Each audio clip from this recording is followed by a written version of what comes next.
Hi, Scrolling Along with Susan here.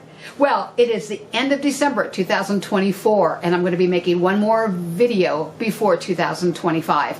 Now, this is going to go along with the last two videos that I did. If you've been following my channel, I actually did some stack cutting of 3 deep and segmentation of wooden quilt blocks. I happen to love quilting as well as woodworking, so I decided to combine the two loves and kind of make wooden quilt blocks. Now I want to do something with these. I want to put them on a nice backing and hang them on my wall. So this is a general woodworking video, just showing you how I put them all together. So each one of these quilt blocks are 5.5-inch squares, and I need to have a separation between each one of them. And the backing on this is a 1/4-inch thick, and the wood on top is a 1/4-inch thick. So I need something 1/2 inch thick, which I already have and processed. And I just kind of did a couple of these cuts to make sure it's going to look nice with the rest of the colors. And now I'm going to be cutting all the separations first and then the long pieces. In the other two videos, I show cutting out all of the blocks. Here I just am showing you how I'm putting glue on the back of each piece, mixing and matching all of the colors together and gluing it to a 1/4-inch back piece, exactly the same size, 5.5 inches as the finished piece, so everything fits together quite well.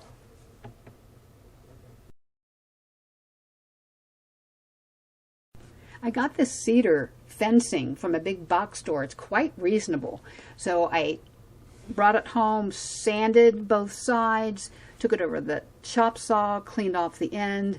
Now I'm cutting it in 1-inch strips, and I really like the way cedar is. It's already 1/2 inch thick, so I didn't have to do any work there. So I ended up with 4 of these, plenty to complete actually 2 projects. I have a stop block put here right at 5.5 inches, so they're all the same size. Now I could have done all of this on my table saw, but I like the control I have actually on this saw. I have learned that when using a stop block, I need to wait for the blade to completely stop before removing that piece and putting in a new piece, so there is no kickback. Well, I was getting really excited. I thought maybe I was going to have enough cedar to do 3 different hangings, but I actually only have enough to do 2. I'll have to go back to the store. You know, the great thing about cedar, I mean, it's very pretty and it's very reasonable at the big box stores. So clearly you can see that this is going to be a very rustic cutting. It's not going to be exact and perfect, but I think they'll turn out pretty nice. Now I need to cut a backing. I'm just going to do it out of 1/8-inch plywood, and I'm going to cut the backing 1/8 inch thinner all the way around so you cannot see it from the front, so I can glue all of these pieces to that. This plywood started out as a very large piece, so I put all the protection I could get on my table saw so that I would not have any kickback, and it actually worked quite well. Very nice smooth cut, and I have all my backings cut out.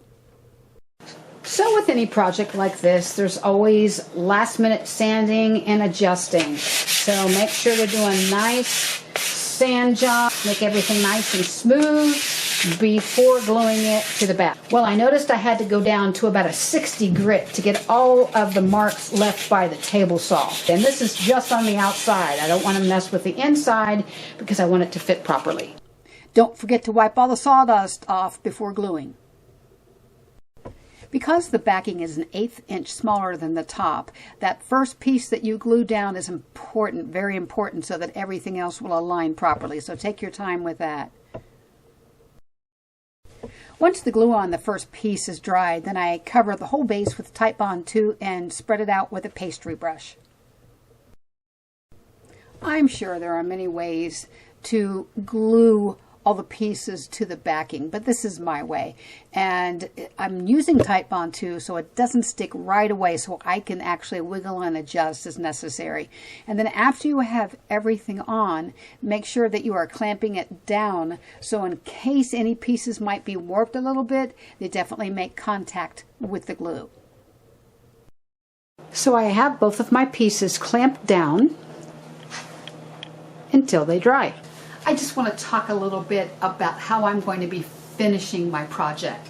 I love tung oil. Tung oil penetrates into the wood, and once it's done doing that, then you can put a top coat on it, and it really protects the wood and looks very nice and has a nice sheen. In case you're wondering, a lot of the tables in restaurants that are made out of wood have tung oil on them. They are safe for food, which obviously you won't need it for this project, but that lets you know it's been used for a long time for many different projects. And hopefully I'm showing right up here how I'm applying the tung oil. Now, normally it's diluted half and half with mineral spirits. It spreads a little bit easier, it dries a little bit quicker, and you'll be putting about 2 or 3 coats on your project. Now for the backing. Hopefully I'm showing it right up here again of how I'm putting the backing on it. Now there's a lot of different choices. You can buy these little kits that have picture hangers, put them on both sides and do a wire. You can get D-rings that have screws with them. There's a lot of different ways you can finish the back to hang it up on the wall. I just want to point out I am working with just a little over a ½ an inch. So my screws have to be a ½ an inch or less so they will not penetrate through the front. Well, I have completed my projects. There's 3 coats of tung oil on the front of this, and I think it really does make it shine. And this one, I already have a place for it. I'm going to hang it up above my door.